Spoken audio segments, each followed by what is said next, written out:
Clouds TV, empowering lives. Battles of the gates. Then, so let us look at if God be for us as a gate. If God be for us, if Mungu akuwe na sisi, who can be? So that is a gate. If God is not with you, you'll be defeated. Kama Mungu hayuko pamoja na wewe, utashindwa. Ndio nakuta kuna vita vitakuinukia. Lakini if God is with you, and if God is working with you, no weapon fashioned against you that can win against you.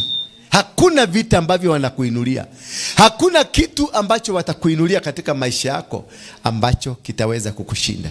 Utashinda. Lakini these battles, you don't do them. You don't fight. God will fight for you. Moses akaambia wana wa Israeli, maana walikuwa wamefika mahali wanaona ni kama Moses aliwadanganya. Wakauliza Moses, si tulikuambia? Kumbe kulikuwa na discussion. When you are coming out of a problem, when you are coming out of a situation, mambo ambayo yamekushika, mambo ambayo yamekutesa, mambo ambayo uchomoka kutoka kwa hali ya maisha yako, kumbe kuna kuaga na vita, kuna kuaga na challenges, kuna kuaga na issues. Bwana Yesu asifiwe sana. And when you find that things are not working for you, you don't confess, you don't agree with the situation. You defend and fight that battle. Baka ujide. Musa wakati hawa walimwambia, wakamwambia, tulikuambia hapa, kwa nini ulitutoa huko? Tulikuambia tusitoke huko. Tulikuambia wachana na sisi tuendelee kufanya, kuabudu hawa watu, kukaa na hawa watu, tuendelee kuwafanyia kazi, tunakula malenge, tunashiba. Si tulikuambia?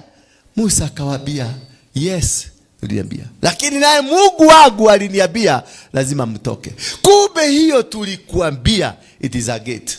Bwana Yesu asifiwe sana. Hiyo doubt, hiyo ya kugeukia katikati, hiyo ya kukubaliana na maadui, hiyo ya kukubaliana na watu wenye walisema wewe ni mnyonge, wakakubaliana wewe ni mnyonge.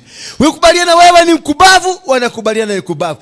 Usikubali kusema watu wamesema wewe utaanguka, na wewe useme nitaanguka. Haki nimeona nitaanguka. Hiyo biashara yako itaanguka, na watu wamesema utaanguka. Baba yangu siku moja, mimi wakati nilijengea baba yangu nyumba, wakati tu nilimaliza watu kwa kijiji.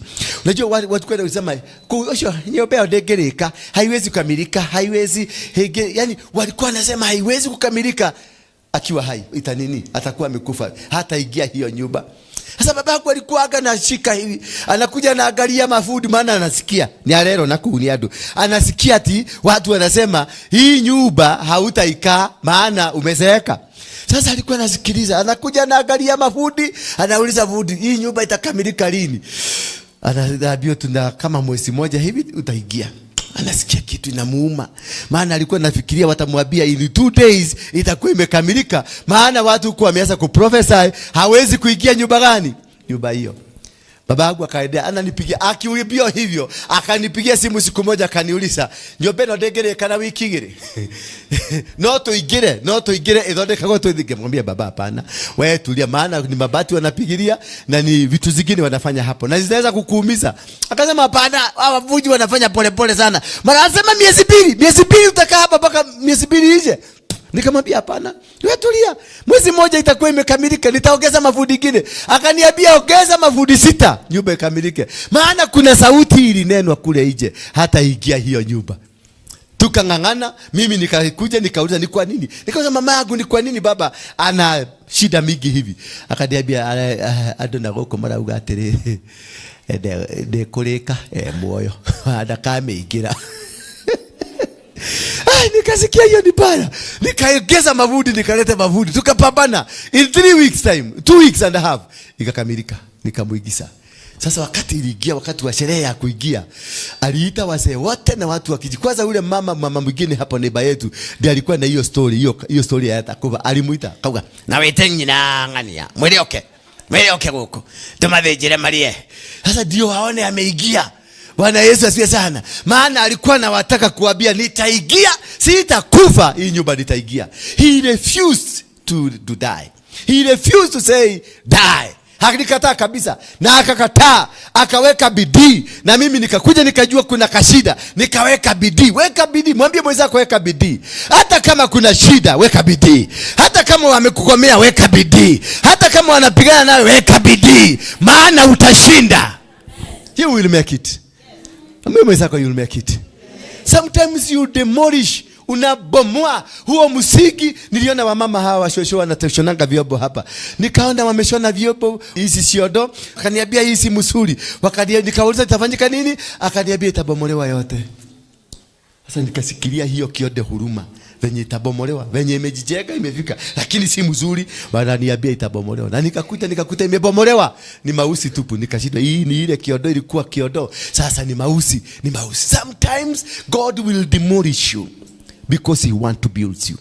Sometimes God will destroy infrastructure ambayo ulitengeneza.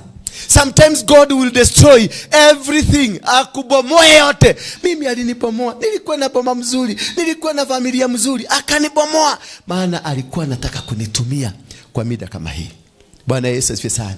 Alikuwa anataka kunitumia kwa safari kama hii, kama nimefundishika, kama nimeelewa, kama nimejua ya kwamba God has a way of blessing his people. Praise be the name of God. God has a way of lifting you. And his ways of lifting you ni kukubomoa. Hallelujah. Kuna wengine wanafikiria Mungu atakuinulia hapo juu, hapo umefika. Hapo hiyo kama msingi ulikuwa umejenga mpaka pale. Unafikiria Mungu atakuja kuwekelea msingi yake juu ya msingi yako. Hapana. Atakuja, atabomoa msingi wako ndio ajenge msingi wake. Maana God is not respecter of persons. God is not a respecter of whatever that you think you are. You may think you are very special. You may think you are very powerful. You may think you are so good. Kumbe Mungu anakuonaga giza. Wewe unajionaga ukienda kwa kio, unaangalia kwa kio, anapiduka hivi, anajiona mtu wa maana. Kumbe Mungu anakuonaga hauko. Na ako saa hiyo unajiona wewe ni wa maana, kumbe ndiye ametuma mafudi wakuje wakubomoe. Unakuja unabomolewa, unangolewa kila kitu, unawekwa mpaka pale chini. Sasa Mungu anaanza kukufinyaga. Kama sasa nyinyi hii kanisa nasikiaga mnajua kuiba ikale kaibo, niubie moyo mpya, moyo wa kunyenyekea na kubodeka oni ovyo. Ni kubodeka ovyo. Bada, yeah? Yani hebu niambie, you need to understand when you are singing such songs, understand them carefully. Kama wewe ni ukumezoea, ukiosha vyombo, niubie moyo mpya. Ukiosha nguo, niubie moyo mpya. Ukienda kanisani, niubie moyo. You are inviting a battle that you don't understand.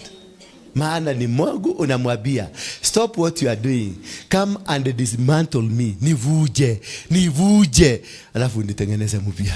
Uniudie moyo wa kubodeka, moyo wa kunyenyekea, moyo wa kukupenda. Bwana Yesu asifiwe sana. When God, you invite God.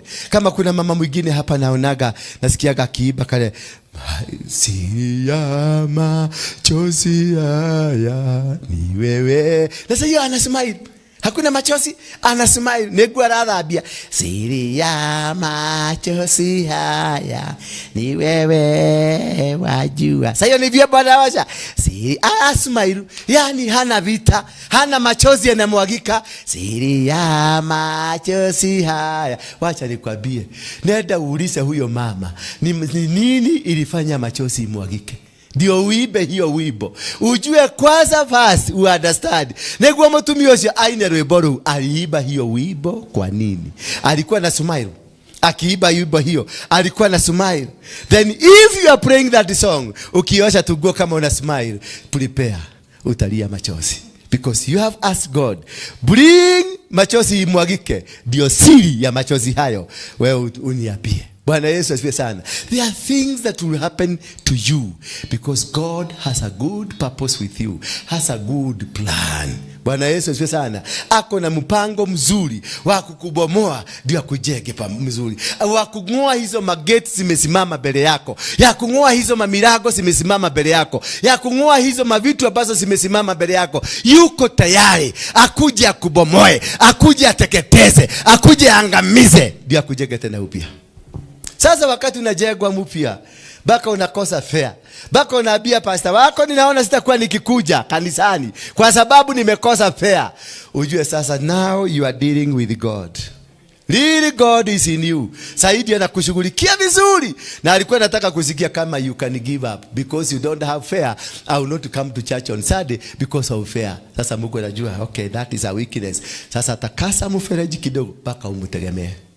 Hallelujah. Sasa si fare, atajua ameondoa fare, atakunyima chakula. Hallelujah. Atakunyima kitu kingine. Baka ufike mahali ukusema niwe na fare, nisiwe na fare, Sunday nitakuja kanisani. Niwe na fare, nisiwe na fare, mahali hapo nitafika. Ukuwe na imani ya kujua this is the time to love your God, to worship your God, and to do what God has called you. Kuna watu wengine naonaga wanasema mimi sikukuja kanisani Sunday. Ni kwa nini? Nilikuwa sisikii vizuri. Kumbe Mungu alikuwa anataka kujua how much unamtegemea. Bwana Yesu asifiwe sana. Alikuwa anataka kujua how much unamtegemea.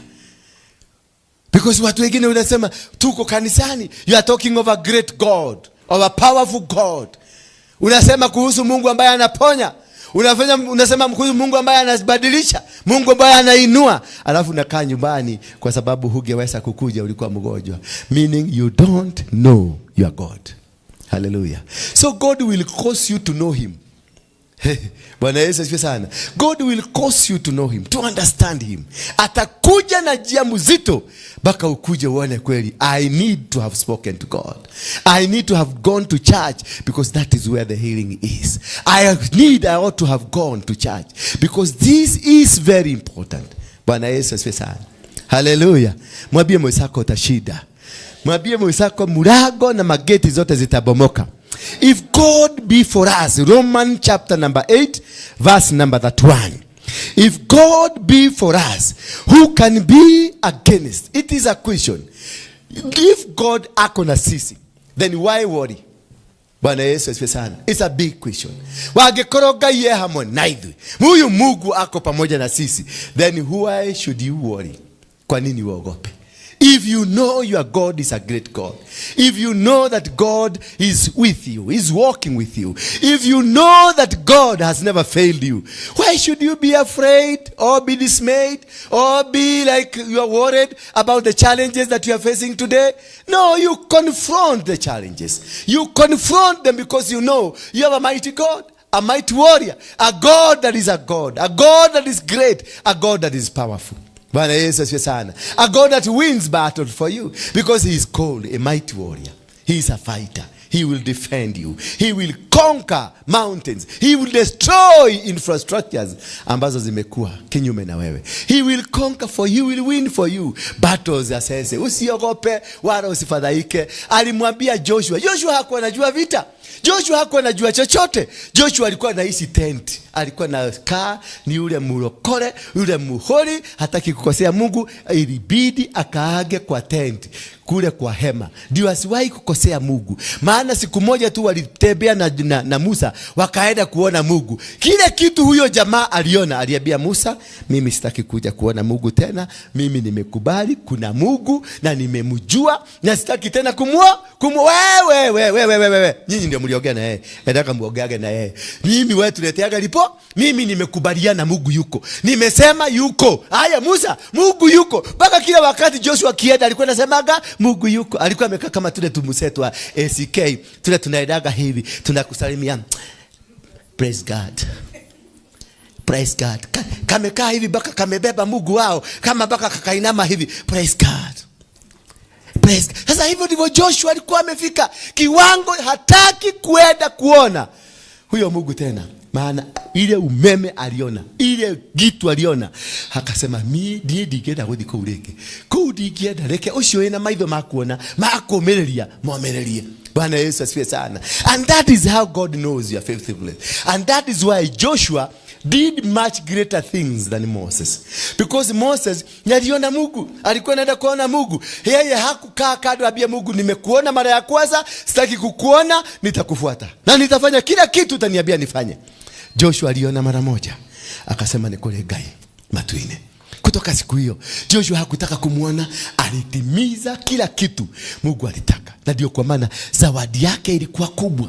Aliwini vita vikubwa, alishinda kwa sababu ni kwa imani alijenga imani yake. Ni kwa imani alijenga misingi yake. Ni kwa imani alijua huyu Mungu hawezi kushindwa. Wakati walikuwa wameenda na Kalebu na wale watu 10, wakaenda wa 12, wakaenda kuangalia Kanaani inakaa namna gani. Yeye na Kalebu ndio walirudisha ripoti mzuri. Wakasema hawa wengine 10 walisema kule kuna majiant, kule kuna miti mikubwa, kule kuna wanyama, kule kuna vitu vibaya, kule hatutoboi, kule hapana. Musa kwa utotiradi, kwa utotigodi. Watu 10.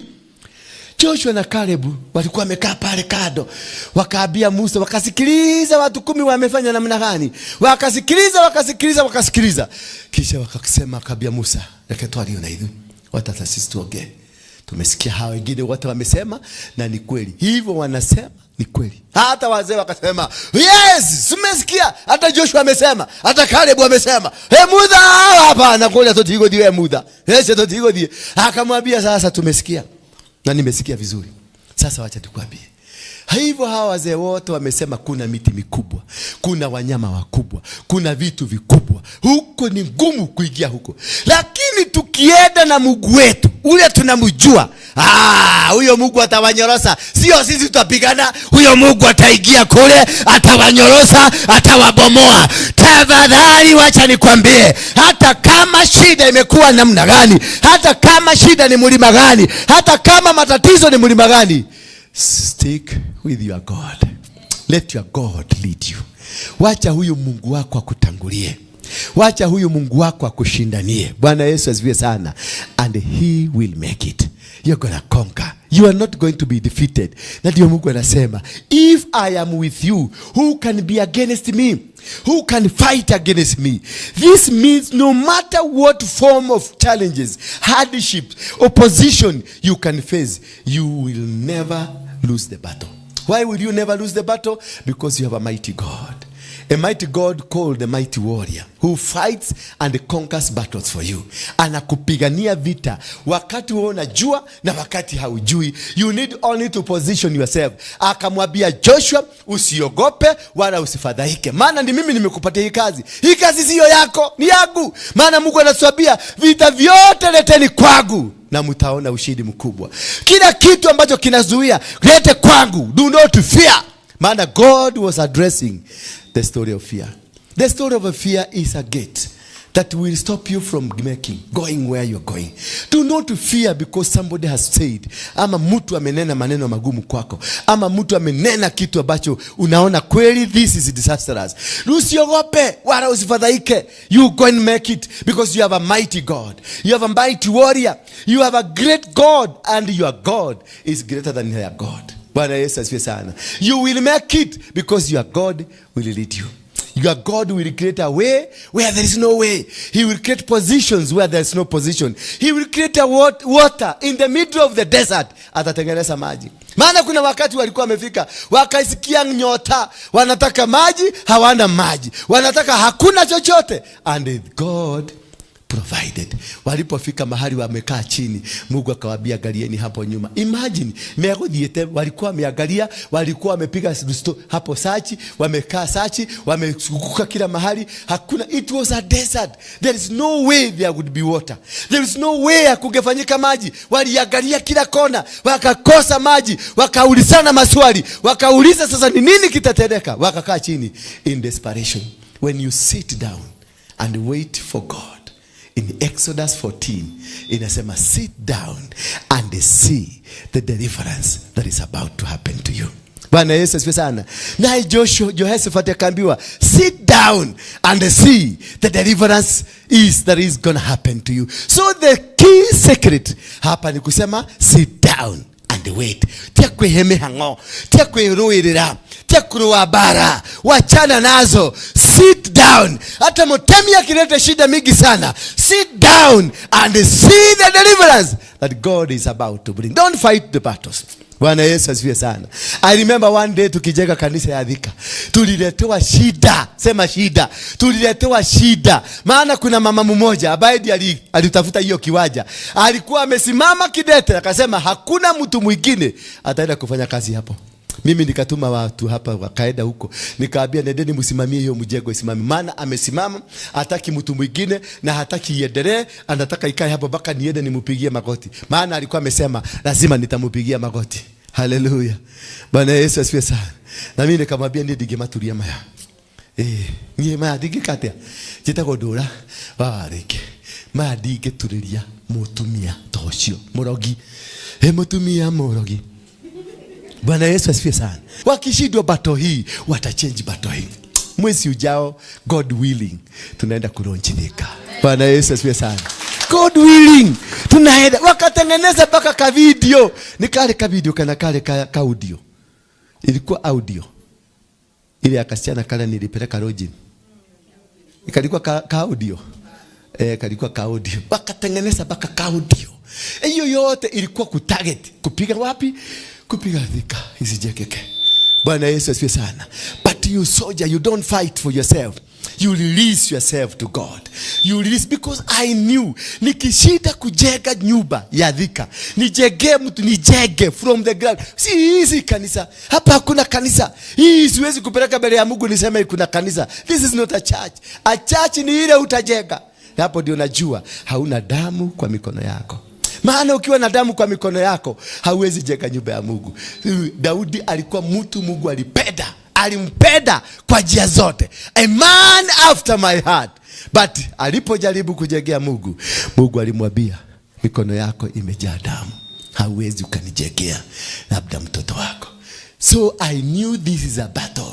Kujenga kanisa ya Thika, I knew it is a battle of my life, a battle of my ministry, a battle of my destiny. So I had to do it. Na nikaambia wale, niliambia hii hatutakibisa. Hii tutaenda pole pole. Tuende pole pole. Nikaeka hao, wakakuja wakapeleka, ikafika mahali nikaona nao wameanza kugodelea. Nikauliza, nikaambia huyu mama, paga venye tutaroji huyu. Baka wa leo hajawahi kuniletea ripoti. Baka wa leo. Mimi nikajua battle of the gate. Si kupenda kwake, hata kubukagi nilikuwa nimemwambia.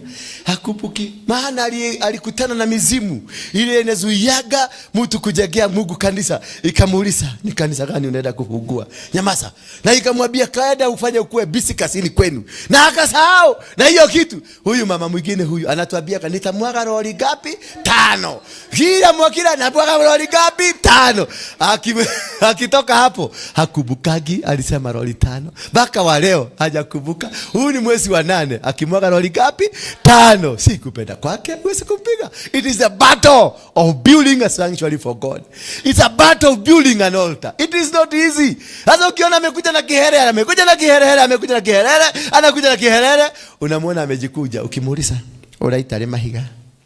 Apostle, Kedevage. No, araugete Tuesday niguo agaita mahiga. Apostle, Kedevage tu. Niko kwela ni yangu ekate. Unaona nyamaza. Uwezi kumchukia. Unajua it is a battle to build a sanctuary, kujenga nyumba ya Mungu. It is a battle because that is what qualifies you. Mikono yako ni misafi. Niliona ni walikia kwaka. Ona kale kama bati, ona kale kama cotton. Hakuna ni nyumba ya Ngai. Nikigogona kia Ngai. Waka from zero. You have won a battle. Bwana Yesu asifiwe sana. Na wakati tumeanza kukamilisha, Ndura wamekamilisha, wamesimamisha. Haleluya. Wakati tumeanza kukalimisha, Eldoret wako karibu kumaliza sasa. Haleluya. Mlango imefunguka. Kila mahali imefunguka. Tumeletewa shamba kutoka wapi? Kutoka Mtwapa. Shamba 5 acres za kujenga kanisa. Haleluya. Na imeanza kujenga. Hey! Kwa sababu ya Thika. Thika, si mimi sina haja na Thika. Ni battle, lazima nivunje. Haleluya. Mwambie mwenzako lazima uvunje. Lazima uvunje. Ukishinda hiyo, ushinde usimamisha hiyo nyumba ya Mungu. Angalia Solomon. Alisimamisha nyumba ya Mungu vizuri akakamilisha. Na akaambia watu, wakati watoto wako watakapokosea, wakuja kwa hii nyumba, wakuombe, akadedicate hiyo kigongona mpaka ikasimama. Lakini after that, what happened to him? Alianza kuoa wanawake, kutafuta wanawake one by one, 300. Akatafuta ingine 700. Kai, hata Ndura ni mchezo. Hapo ni mimi ni amateur. Hapo mimi sasa kale kijana akakurusha mpira kwa kiwanja ikitoka. Solomon akisimama hapo ni gwiji. Ni Ronaldo. Bwana Yesu asifiwe sana. Alimaliza ikamgoga, ikamuondoa hapo. Baka wa leo hiyo ndio inakuwa vita. Ukienda Israeli, Waislamu vita, Wayahudi vita, wakule kwingine vita. Maana kuinulia Mungu madhabahu, kujengea Mungu madhabahu, kuna geti nyingi za kuzuia. Kuna geti hata kukufa utakufa, hata kugojeka utagojeka. Wale watu wote walituinukia, utawaona hapa tukikuja kuroji. Tukienda kuroji watakuwa wakosa kusema, mimi wakati apostle alikuja akaniambia tutafute kiwanja, na nikaenda nikatafuta kiwanja. Bwana asifiwe sana. Nilipotafuta kiwanja, Bwana asifiwe sana, na Mungu akanijalia nikaleta kijaga. Bwana asifiwe sana. Huyo ndiye alisema hapa hamtajenga bila ruhusa yake. Atakuja kusema Bwana asifiwe sana. Atakuja hapo. Bwana Yesu asifiwe sana. Maana watashindwa. Sasa watamalizana na hiyo ya kuacha. Wakiona wameshindwa kujenga ya kuzuia kiwanja, wataingia ndani sasa. Watakuja na watakuwa members wa hiyo kanisa, founder members. Sasa washughulike from inside. Wakishindwa ije, wanakuja ndani wakushughulikie from inside. Bwana Yesu asifiwe sana. When you come into the battles of destiny, utatolewa nguo zote utawekwa chini, utangolewa kila kitu. Watu watakupiga, people will not understand you. Watakuangalia, wanakuona wewe kichwa yako ni bure, wewe hauna kitu, hakuna mahali unaenda, hautafaulu, hautafanya kitu kama hii. Ginya karotero ndoto nyingi. Bwana Yesu asifiwe sana. Uko na mtu ni moka, tharu hemutumio gerokete guku mukolino, ati adotera. Adoteire nigugia mutumia. Damu ya mutumia ucio hiana ate. Damu akanielezea vile mama, akanielezea, akadescribe. Akaniambia hata niko na picha yake. Oh haleluya. Nikamwambia nipatie picha yake niangalie. Nikaangalia. Wacheni kuniangalia vibaya. Matidi wacheni kuniangalia vibaya. Nililetwa picha. Nikaangalia picha. Aliponipatia picha nikaangalia, nikamuuliza sasa huyu ni nani? Akaniambia it's my daughter. Bwana Yesu asifiwe sana. Nikamwambia Mungu amesema. Amesema your daughter. Akapitia wewe uniletee your daughter. This God is great. Ni Mungu mkubwa huyu. This understanding, if God is for us, it brings the meaning no matter what the challenge you are facing. God is with you. And the number 2, inakuletea kitu kinaitwa absolute protection. When God is with you, he brings absolute protection. Atakushindania vita, atakupigania vita zozote. Anything that will arise against you, he will fight them. He is telling you, if God, me God, I am for you, who can fight you? They have meaning. Anakuambia usipigane, vita si vyako, usiinuke, vita si vyako. I will just believe in me, just trust me, I will fight those enemies. Nitaangamiza maadui wako, nitapigana na maadui wako, nitawasambaratisha. He will scatter them. Bwana Yesu asifiwe sana. Anasema it is in verse number 32. Give me that verse 32 of 8, Romans chapter 8 verse 31. Verse 32 please. Anasema he didn't spare his own son, but gave him up for us. Won't he also freely give us all things we have? If he gave his own son, he never spared his son. He gave his son. That is what we call love. If God is for us, we have the love of God. Tuko na upendo wa Mungu. And this therefore, when you have the peace and the love of God, nobody can win a war against you. When God loves you, when God says, I love you, every door will be opened up. Every gate will be broken. Every powers of darkness will be brought down. Every evil spirit will not deal with you. Utashinda kila aina ya vita.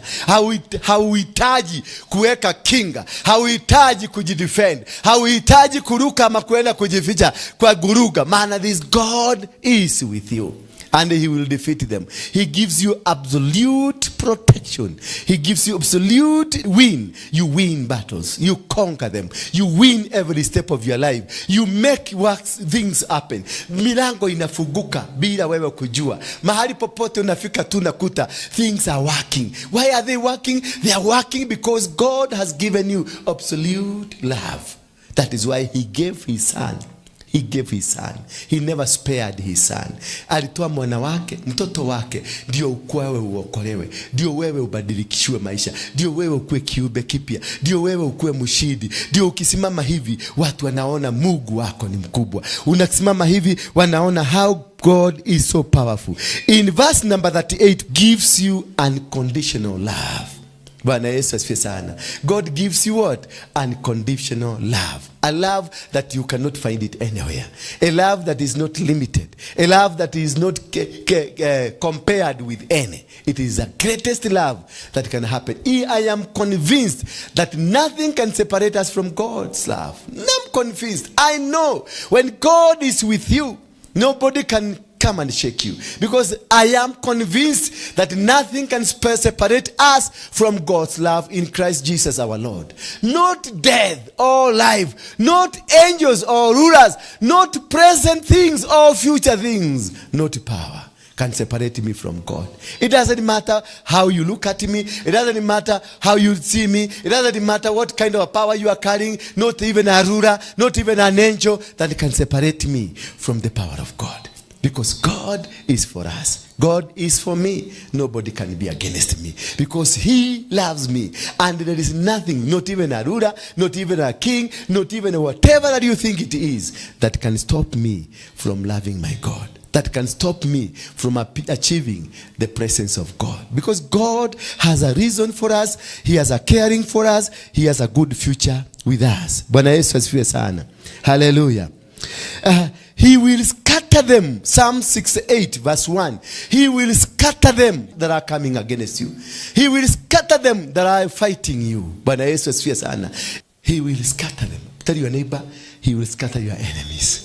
Hata wasambaratisha, hata wakijipanga, hata wakiorganize, wataenda kujipanga. But God, the mighty warrior, he will scatter them. Don't worry of what they are saying about you. Don't worry of what they are planning against you, because he will scatter them. Bwana Yesu asifiwe sana. He will destroy them. He will bring them down. It doesn't matter. It doesn't matter what is it. Let God rise up. He's saying, let God rise up. Sasa anamwambia, let God rise up. Mungu akumba. Let his enemies scatter. Let those who hate him run scattered before him. Now, this battle is not mine. I have surrendered the battle to God. And that is why I say, let God rise up. Let his enemy, not my enemy anymore. They are not my enemy anymore. You release them to God. And you make them, you confess them to God that these are no longer my enemies. They are your enemies. Hawa ni maadui wako. Wewe Mungu, kitaka kushidwa shidwa. Mimi nimeondoka. Si maadui wangu, ni maadui wako. Hawa ndio wanakupiga. Hawa ndio makohora. Hawa ndio magoshabagia. Haya ndio mashabagia kanisa yako. Haya ndio mashabagia dukata yako. Nenda acha niedie na bara nao. Nedo yaku. Let God rise up. Aduna magoshabagia. Wanakupiga. Wachana na wao. Si wewe wanapiga. They are fighting your God. Let your God be witnessed. Let your God be seen. Let your God be known. Bwana Yesu asifiwe sana. Let your God. Wacha Mungu wako ajulikane. Acheni Mungu aitwe Mungu. Acheni Mungu aitwe Mungu. Don't fight any battle. Peter, don't fight. Don't over-defend yourself. Don't waste that energy. You need that energy to worship God. Hallelujah. Don't waste that energy. Use the energy to worship God. Sifu Mungu. Musifu Bwana. Muimbie nyimbo za sifa. Tumia wakati huo kuimbia Mungu nyimbo za nini? Za sifa. Glorify your God. Lift up your God. Let him be known by the form of worship. Wachana na vita na wao. Wacha kupigana na wao. Wacha kuwazungumzia. Wacha kuwafikiria hata kidogo. Wacha kuwafikiria. Bwana Yesu asifiwe sana. And your God will be called God. God shall arise, his enemies shall be scattered, and those who hate him shall flee before him. Wataenda nimekula. Those sio utakuta wametoroka, maana uliwaachilia Mungu mkubwa. Uliwaachilia nguvu za Mungu ndizo zinawashughulikia. Bwana Yesu asifiwe sana. So we are dealing with fear as a factor of a gate. Bwana Yesu asifiwe sana. We are dealing with fear as a factor, and that is why God spoke to Joshua. Na akamwambia Joshua, usiogope wala usifadhaike.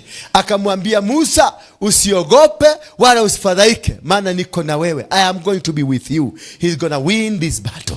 So you can only win the battle if you conquer fear. If you conquer that fear, ati nikitoka hapa mali nitaenda, nitasurvive namna gani? Nikitoka hapa nini nitafanyika? How will this happen? That you fear. Unataka kwenda Mombasa, Mungu amekwambia nenda Mombasa, utaanzisha kazi huko, utaanzisha biashara huko, nitakubariki ukiwa Mombasa. Unaanza kufikiria, nitatoa watoto shule, niwapeleke Mombasa, nitatoa pesa wapi ya kuingiza watoto shule, nitatoa pesa wapi ya nyumba, kutakuwaje? Gushoka kuhianike ate. No. Don't worry about it. Don't worry what will happen. Be a careful listener to the plans of God, because he says, I have big plan. Greater plan, not to destroy you, but to make you big. So God, when he says, start your journey, he told Abraham. Already Abraham was a blessed man. Abraham was a rich man. Alikuwa na mang'ombe, alikuwa na makodoo, alikuwa na mabusi, alikuwa na nini, na mafarasi, alikuwa na magamia, alikuwa na vitu mingi. Lakini God said, I want to bless you. Remember, this man was already rich. Alikuwa na watu wafanyikazi ambao walikuwa nafanya kazi. He was already blessed man. But God said, I want to bless you. So, unaweza fikiria sasa hapa huko umebarikiwa. Mimi najua mimi hata sijaanza kubarikiwa. Bwana asiwe sana. Leo asubuhi Mungu alinihubiria akaniambia, the enemies you are seeing today, you will never see them again. Nikajua kumbe kuna chapter mpya Mungu amenifungulia. Kuna chapter mpya Mungu. Kuna vitu vitaanza kutendeka kutoka leo and forever. Utakuja unaniangalia hivi nauliza, oyo na olia. Bwana Yesu asifiwe sana. Sasa leo Mungu akanifundisha akaniambia ya kwamba I'm going to lift you high. Hallelujah. Na mahali nikikanyaga hivi nikienda, na wewe ambao unanifuata, na wewe utakanyaga hapo nimetoka, na mimi utakanyaga hapo ninaenda, na wewe unakanyaga hapo nimetoka. Unaenda ukiaiduka, unaenda ukibarikiwa, unaenda ukibadilishiwa maisha yako. Your life will never be the same again. You will never lose it. Bwana Yesu asifiwe sana. You will never lose it. You will conquer. All your enemies will be scattered. Anybody that is saying that you're going to fail, you are not going to fail. You're going to make it. You may think it is your down, but God allowed this to happen so that uteremuke chini ndio akuinue tena. Wakati wa kukuinua, hakuna mahali utakuwa pa kujishikilia, hakuna mtu wa kukusaidia, utakuwa wewe na Mungu. So when you be giving us testimony, hautasema ulikuwa unapikiwa machakula, utasema it is God. Hauginyete. No, ni God. Bwana Yesu asifiwe sana. God knows how to prepare a testimony in you. God knows how to prepare a testimony in your business. God knows how to prepare a testimony in whatever you're doing. In the book of Isaiah 48 verse 22. Isaiah 48 verse 22. There will be no peace for the wicked. Those people who are against you, they will never see peace. Meaning God has broken that gate of fear. That is why now he's coming confidently to tell you that the people you thought were your enemies, they will never see peace. Mtu yote mwenye alikuinukia, mtu yote mwenye alipigana na wewe, mtu yote mwenye alipanga kukuagusha, mtu yote mwenye alipanga kukuleta chini, mtu yote mwenye alikusikisia maneno, mtu yote alisema kitu kibaya kukuhusu, they will never see peace. Hallelujah. Peace will be so elusive. Matigosha mania na dhayo. Hawatapata amani katika maisha yako. Aliyekupangia ukamwaga machozi, aliyekupangia ukafanya mambo yakafanyika visivyo. Nataka nikwambie siku ya leo, there will be no peace. Hawatapata amani, hawatalala. Mekurara magethwa mageciria ne gongoni mageciria ne rwage matindago guo. But God is dealing with them because God knows how to release an army, and the army of God is invisible. It will still fight. It will destroy all that have risen against you. Do not be worried of a situation that you are in today, because they will never see peace. Hallelujah. Maadui wako hawataona amani tena. Walikukejeli, acio maguthekereire, acio makurumire, acio maririende tojo ruci yaku, acio makubangiri uri okugwa. They will never see peace. They will be defeated. God will fight them. He will send his secret army. God has a secret army. Bwana Yesu asifiwe sana. An army that you don't know. An army that you never realize this is from God. And God will fight every battle for you. He will empower them. He will make this army ikue kubwa, ikue strong, ikue bad. Inakuja ina crash. These people hawataona amani. Bwana Yesu asifiwe sana. Nisikia ameni mzuri. Nisikia ameni mzuri. Now in the book of Jeremiah, chapter number 20 verse number 11. But the Lord is with me as a mighty awesome one. God is with me as a mighty awesome one. God is working. But the Lord is with me like a strong defender. Wow. Because he has defeated fear. When this gate of fear is defeated with you, what happens to you? The Lord embolds to you. Anatembea na wewe. But the Lord is with me like a strong defender. Therefore my oppressor, they have been defeated, because the fear that was in you has been defeated. That fear ambayo ilikuwa nasema nataka kuasisha, nataka kufanya, do not be afraid. Do it. Go forward. Challenge it. You will win the battle. You will conquer them. Praise be the name of God. You will conquer, because the Lord is with you. Be strong. But the Lord is with me like a strong defender. Therefore my oppressors will stumble and not prevail. Your oppressors, once you win this fear, hii uoga unakuaga nayo. Unaonanga nataka kuasa, hapana sitaasa. Nataka kuenda, sitaki kuenda. Nataka kufanya, sitaki kufanya. Hiyo fear unakuaga nayo. Imekuweka ndani ya kikapu. Make a decision and move and do it, because the Lord is with you. And the oppressors ambao walikuwa wamekukalia all along, they are going to do what? To stumble. They will not prevail, because God has removed that gate of fear. He has taken it away. It was something that was an imagination. Do it now. The decision you had decided to do. Do it. Bwana Yesu asifiwe sana. Hallelujah. Mimi kabla sijapata mke, nilikuwa naogopa nitatafuta nikipata mke kanisa itakuaje. Hallelujah. Maana unajua matidiheji walikuwa wengi kuliko kanisa. Sasa nilikuwa na shaka gogoshoka gothiate. When I made a decision and decided this is my decision, I am telling you, who left, they left. Hallelujah. And then God told me, those who are not for your side. The fear that was in you, ndio ilikuwa imewasustain wakae hapa. And because I have removed the fear that is in you, wote wataondoka, because the glue has been taken away. What does that mean? That whatever that has been an obstruction in your life, whatever ambayo ilikuwa inakuzuia kubarikiwa, chochote ambacho kilikuwa kimekuweka ndani ya fear, kimeondolewa. Bwana Yesu asifiwe sana. The glue ambayo ilikuwa inakuzuia usiende hapo kwingine, imeondolewa. The enemy anaitwa fear ambayo alikuwa kuzuia usiende kule kwingine, ameondolewa. That is now why they are going away. All your friends that were your enemies wataondolewa. Then God will create a new face of people, a new group of people that are of your vision, that are of the plan of God that is in you. Because in the plan that God has in for you, iko na watu wake wa kuirani. Na watu wake wa kuirani wanakujaga because of the vision. They don't come because of you the person. They don't come because of you the man. They don't come because of you the woman. They come because of the vision ambayo Mungu amekuweka ndani yako. Watu hao wote hawatakuja, wataondoka. Wale waliokuja kwa sababu ya personality yako, they will all go. But the people for the vision watapata njia. So you must make a deliberate decision. Unafanya kitu na unasema, if I die, I die. Kama Esa, wakolonego kwa rekegwe na kuna nendela ikera, wacha nikakufie mbele na kaanza safari, na uoga yote hapa ilikuwa ndani ikaanguka chini. Bwana Yesu asifiwe sana.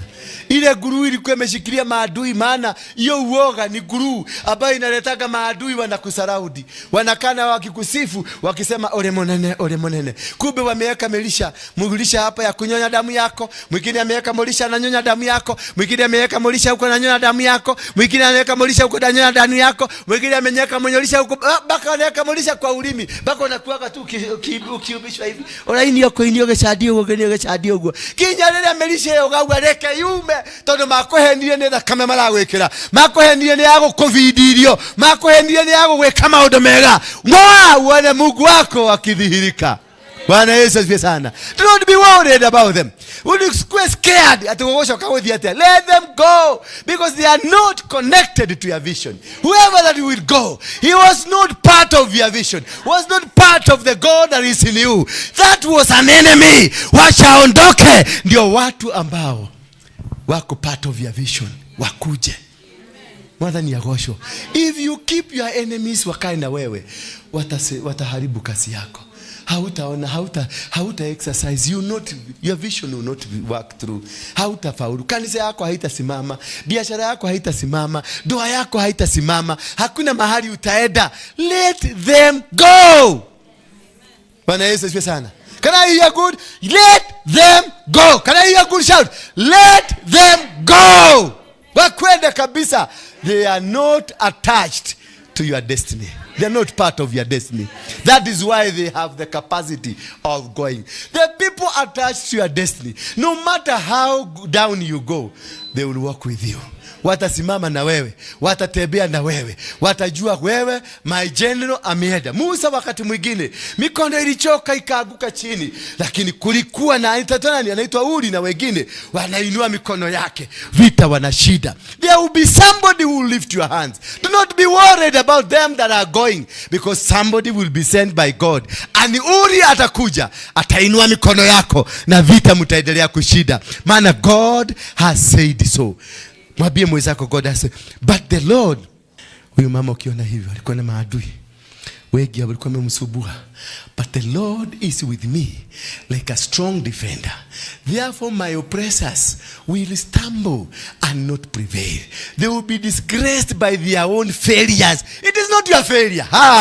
Sioni watu, yani kwa nini amunielewi nikihubiri? Kwa nini amuoni kitu mzuri nikisoma pale? Kwa nini amuoni? Why aren't you seeing the power of God? That they are what? They will be disgraced by what? By their own failures. Not your failure. Their own. They will be disgraced. What I become, mago shonoka, ginya maitho marona na goko de tamagoru. Magesho de gashui. Matika hota goko face rege. Mare kuonagera view sasa ine. Mare kuonagera magazeti ine. Mare kuonagera korea rera ine. Mare kuonagera we murathime. We modo munene. Their dishonor will never be forgotten. Yani geshonoko kiao. Getikana liganera rege. Mare toraga maria shonoku. Mare toraga madirete. Ne jonorete. Yes. Usiogope. Jonorete. Sema jonorete. Yes. Kena mutumia to yakerera shirarira ni itheru. Ari oguo. Ni mari agereire.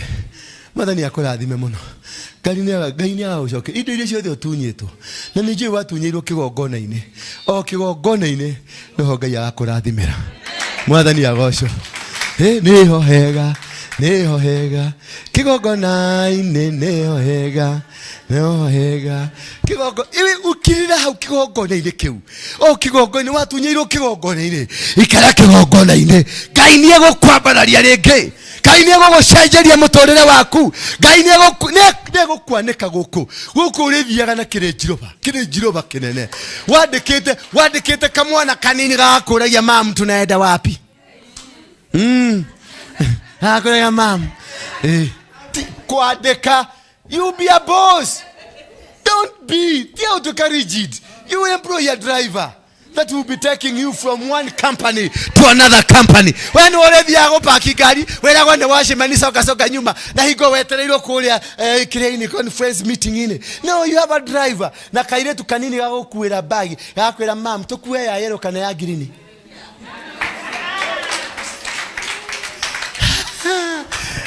Madhani ya gosho. Ni adu mejini gati wade kaka mwana na wade kaka beniteni. Asha. There are people who have their own dignity. Anakiega rugamu. Ega wa mwade kawira ni gukuaga uki ena iteo. Ndari na maundu mangi arashiria na kuthutha. Na atumia mugie na makari na mwandike jiaba njega cia kumukuaga. Hallelujah. Tikwandika kaka mundu garathi mamu. Hallelujah. Ukiena gari uguo gikari kenene ge Prado, yes, ke VX kaishigura ni ao gitigura ni adu. Yes, mugena ma businesses, mugena ma malls, mugena ma nyumba mega manene, mumena goko geto muthie na kuria thika gardens, muthi mugaikara muthaigana ruda, muthiga wikara goko mucamanagia na nyau na ngoko cigethie cikirwa na kou uguo na magui maigamba-ine makihituka na kou uguo mume kou muthie kuria murionaga kou kuria gutacera gukinya na mosquito. Yes. Le kuria mutaigwa nginya neighbor ate nginya ndoi na neighbor no Itondo ikara maisha maku. Maisha mathaka mahorero. Yes, no tikara na guku. Ukiambata ugigakinya stage ugikamira stage hiena to gukiaga ndoro. Hallelujah. Eni ndo huranire na ndoro. Na uikara kuria kwina ndoro etagwo atia? Cotton soil.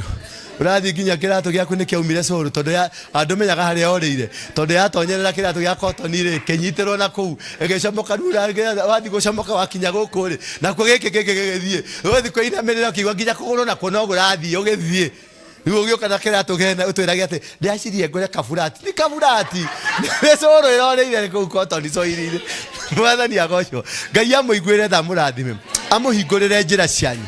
Bwana Yesu asifiwe sana. Na aria mutari na atumia, mugie na atumia. Hallelujah. Na aria mutari na athuri, mugie na athuri. Mutige gutunya na athuri ene. Mugie na athuri. Yes. Hallelujah. Na muendelee kufaulu. Bwana Yesu asifiwe sana.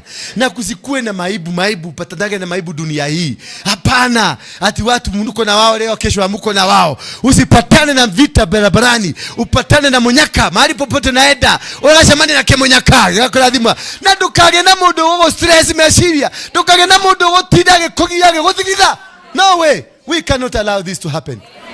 We cannot allow this to happen. Bwana Yesu asifiwe sana. Because we are children of God.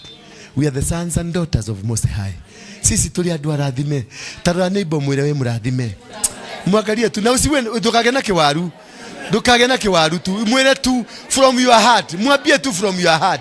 Mwagarie kwa macho. Wacha kumwagalia masikio. Mwagalie na macho. Mwambie umebarikiwa. Yes, mwambie umebarikiwa. Hallelujah. Bwana Yesu asifiwe sana.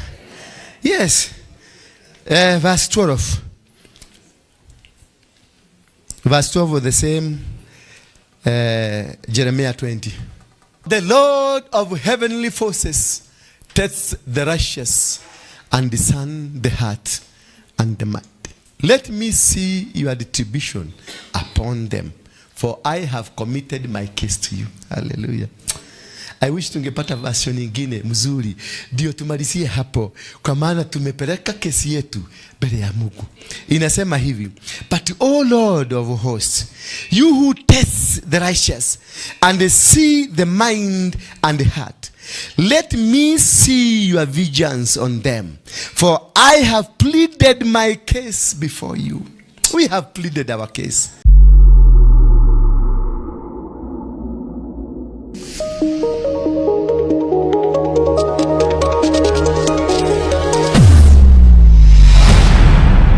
Bethel Clouds TV, empowering lives.